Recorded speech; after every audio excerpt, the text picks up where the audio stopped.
Curiosidades históricas. Fatos que desafiam o tempo. O exército perdido de Cambises. Imagine 50.000 homens, uma legião inteira, marchando sob o sol escaldante do deserto e, de repente, evaporando. Sem deixar um único corpo, uma arma ou qualquer vestígio. Parece a trama de um filme de Hollywood, mas esta é a realidade de um dos maiores e mais frustrantes mistérios da história, o exército perdido de Cambises. Estamos em 525 a.C., uma era de impérios colossais e ambição sem limites.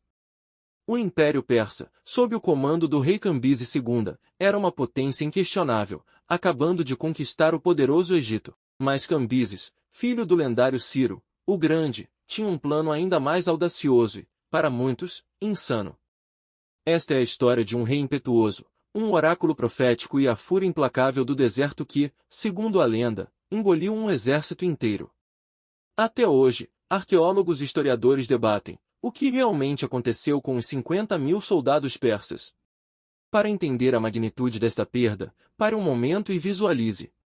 O Império Persa, naquela época, se estendia da Turquia moderna até a Índia.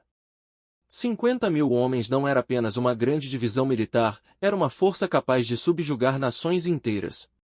E essa força não foi destruída por um exército rival, foi desafiada por um símbolo religioso e pelo próprio deserto.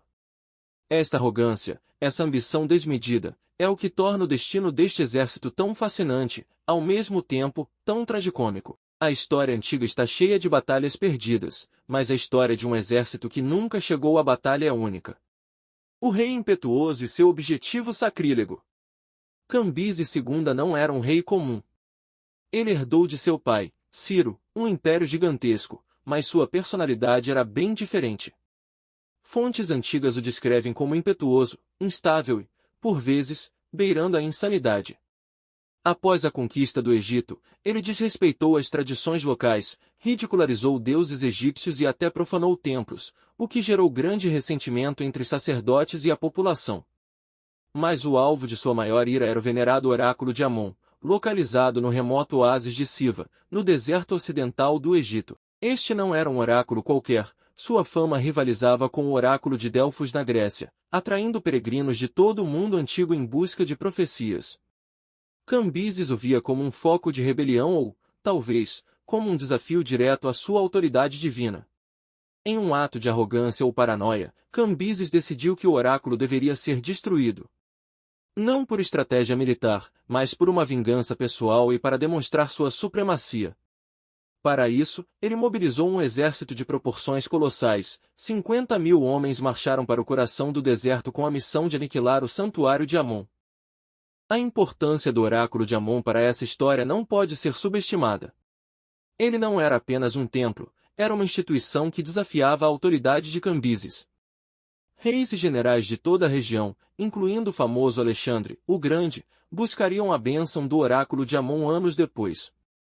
Ele representava uma fonte de legitimidade política e religiosa que não estava sob o controle persa.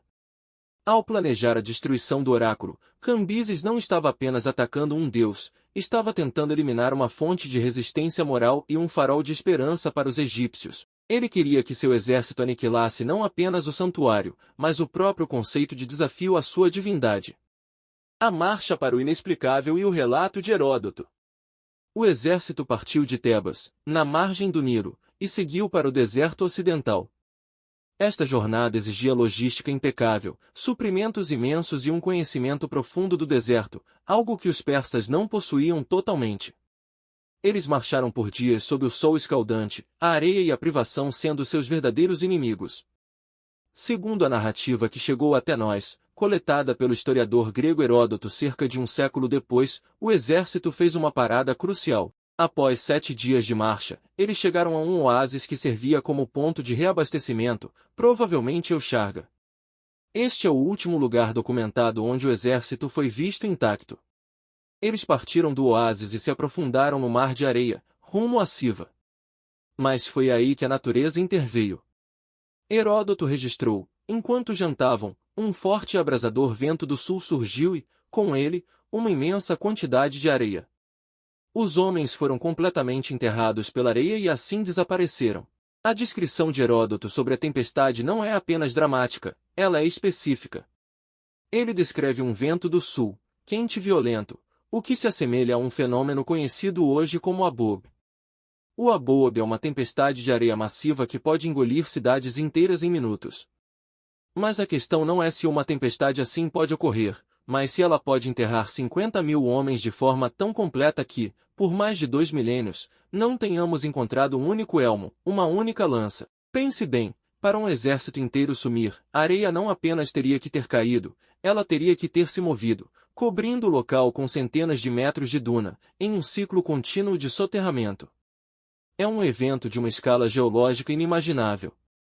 Vamos analisar o que Heródoto descreveu. Uma tempestade de areia de proporções gigantescas que surge do vento do sul e enterra tudo. Em meteorologia, o abobe é o resultado de frentes de vento frias colidindo com o ar quente do deserto. Ele cria uma parede de poeira que pode atingir centenas de metros de altura e se mover a mais de 50 km por hora. O peso da areia transportada por um abobe é imenso, e a desorientação é instantânea.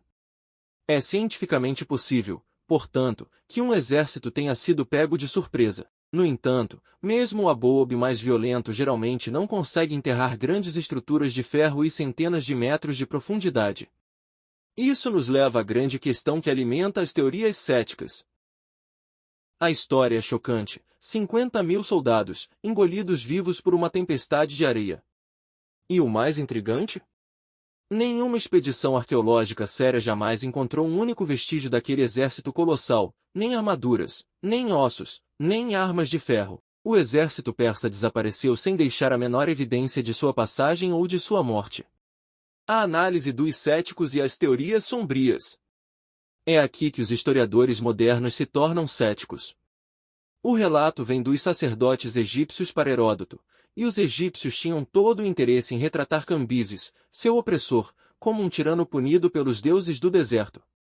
A história da tempestade pode ser uma propaganda bem elaborada. Fome e revolta. A teoria mais sombria sugere que o exército não foi engolido pela areia, mas sim pela desorganização logística. Sem água e comida adequadas, os 50 mil homens teriam morrido de sede e fome, ou teriam se revoltado contra seus líderes e se dispersado. Dizer que o deserto engoliu seria a desculpa perfeita para Cambises encobrir uma falha catastrófica de seu comando, preservando a honra do império. Extermínio. Há também quem sugira um assassinato. É possível que Cambises, ao saber da derrota de suas outras tropas e talvez temendo uma revolta, tenha ordenado o extermínio de seu próprio exército em uma região remota, para que a notícia não se espalhasse. O silêncio do deserto garante que o crime não seja descoberto, mas a ausência de vestígios apoia a ideia de que eles nunca chegaram ao ponto da alegada tempestade. O verdadeiro problema com a versão da tempestade, para os céticos, é a conveniência. Se o exército sucumbiu à sede ou à rebelião, a notícia disso teria se espalhado. Mercenários e escravos poderiam ter escapado e relatado a verdade. Mas um ato da natureza, uma intervenção divina, é impossível de refutar.